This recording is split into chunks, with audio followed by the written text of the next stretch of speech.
Hello students, আমি জুলেখা।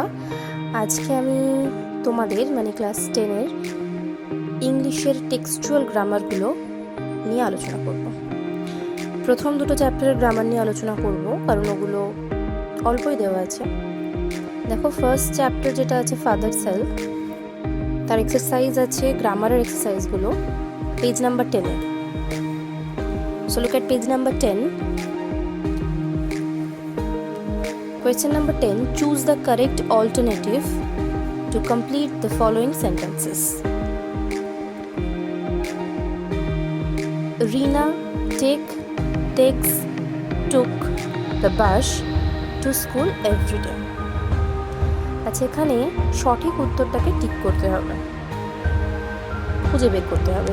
দেখো, তিনটে আছে, টেক আছে, টেক্স আছে, টুক আছে, এভরিডে আছে সাথে।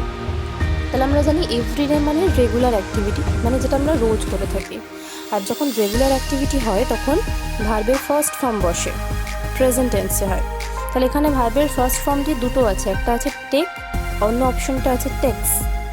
রিনা যেহেতু থার্ড পারসন সিঙ্গুলার, তাই টেক্সটা correct answer. Rina takes the bus to school every day. Number B, last Monday while we, the options are was watching, have been watching, were watching the television, the electricity went off. গত সোমবার যখন আমরা television বা TV দেখছিলাম তখন current চলে গিয়েছিল। তো ওখানে তিনটে অপশন আছে, ওয়াজ ওয়াচিং আছে, হ্যাভ বিন ওয়াচিং আছে, ওয়্যার ওয়াচিং আছে। আমরা দেখছি যেহেতু লাস্ট মানডে আছে, গত সোমবার, তাহলে ব্যাপারটা পাস্টে হওয়ার কথা। তো পাস্টে দুটো অপশন আছে, ওয়াজ ওয়াচিং না ওয়্যার ওয়াচিং। উই এর পরে আমরা জানি ওয়াজ বসে না, ওয়্যার বসে পাস্টে, তাই were watching will be the correct answer. Number C, by this time tomorrow they will have left, will have leave or will had left. আগামীকাল এই সময় তারা চলে যেতে থাকবে। তিনটে অপশন আছে, will have left, will have leave, will had left. তাহলে আমাদের দেখতে হবে যে তিনটেতেই কিন্তু পারফেক্ট টেন্সের একটা স্ট্রাকচার দেওয়া আছে। আর বাই দিস টাইম টুমরো, আগামীকাল এই সময় চলে যেতে থাকবে। যখন দেখো উইল হ্যাভ আছে তখন কিন্তু ভার্বের থার্ড ফর্ম বসবে, মানে যখন পারফেক্ট টেন্স হয় তখন কিন্তু সবসময় ভার্বের থার্ড ফর্মটা বসে। প্রেজেন্ট পারফেক্ট হোক, পাস্ট পারফেক্ট হোক বা ফিউচার পারফেক্ট হোক। এটা যেহেতু ফিউচার পারফেক্ট, সেহেতু কিন্তু উইল হ্যাভের পরে লিভ বা হ্যাড লেফটটা হবে না, উইলের পরে উইল হ্যাভ লেফটটা সঠিক উত্তর। Fill in the blanks with appropriate articles and preposition. Question number 11. সঠিক আর্টিকেল এবং প্রিপোজিশন দিয়ে ফিল আপ করতে হবে।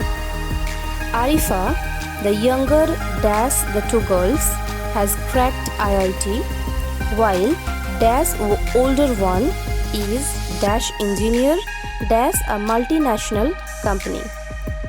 Arifa, the younger of the two girls. The correct answer is of. While the older, while এর পরে দা বসছে, the older one নির্দিষ্ট করে বলা হচ্ছে বড়টি, বড় মেয়েটি, is dash engineer, ই যেহেতু ভাওয়েল আছে তার আগে an engineer in a multinational company. তাহলে আরিফা দুই বোনের মধ্যে ছোট যে, সে আইআইটি ক্র্যাক করেছে। বোনের মধ্যে বললে অফ, তাদের মধ্যে বড় যেটি নির্দিষ্ট করে বলছে তাই দা। ইঞ্জিনিয়ারের ইটা যেহেতু ভাওয়েল তার আগে অ্যান, আর মাল্টি ন্যাশনাল কোম্পানিতে কাজ করে সেক্ষেত্রে in.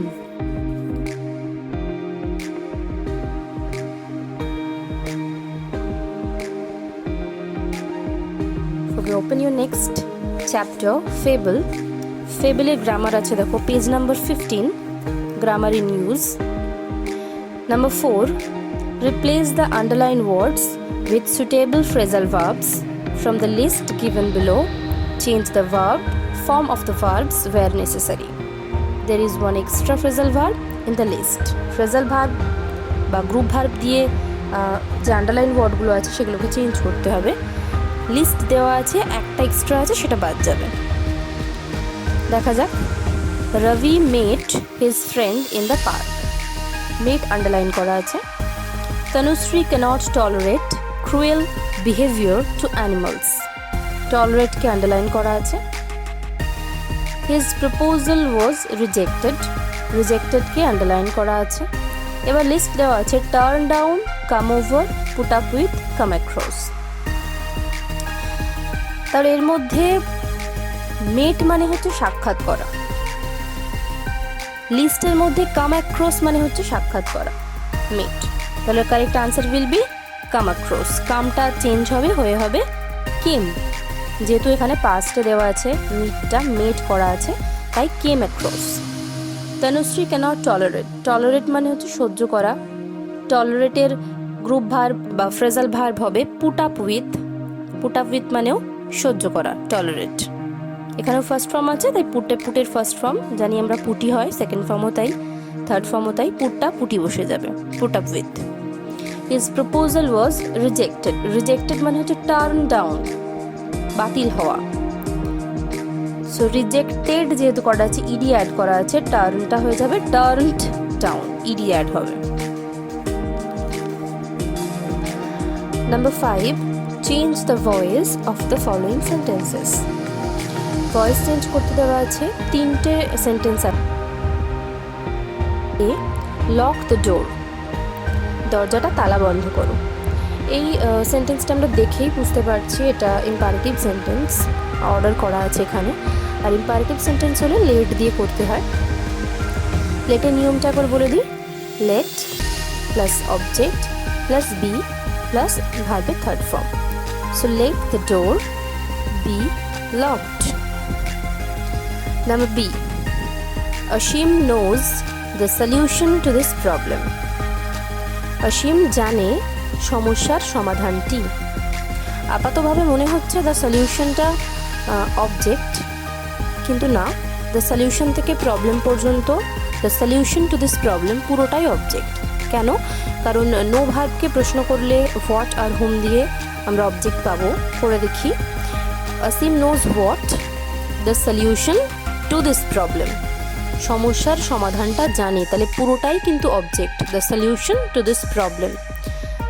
So the answer will be the solution to this problem is, যেহেতু প্রেজেন্ট টেন্সে আছে, নোজ করা আছে, is known to Asim.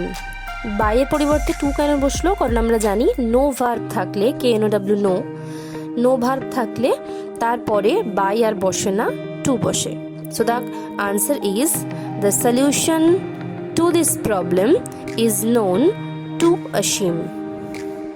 Number C, I had written a letter. এই ফরম্যাট দেখে আমরা বুঝতে পারছি হ্যাড আছে, ভার্বের থার্ড ফর্ম আছে, আমি একটি চিঠি লিখেছিলাম। এই ফরম্যাটটা দেখে বুঝতে পারছি আমরা কিসে আছে, পাস্ট পারফেক্টে আছে, হ্যাড ভার্বের থার্ড ফর্ম। তাহলে পাস্ট পারফেক্টের নিয়মেই চেঞ্জ করতে হবে। A letter had been written by me.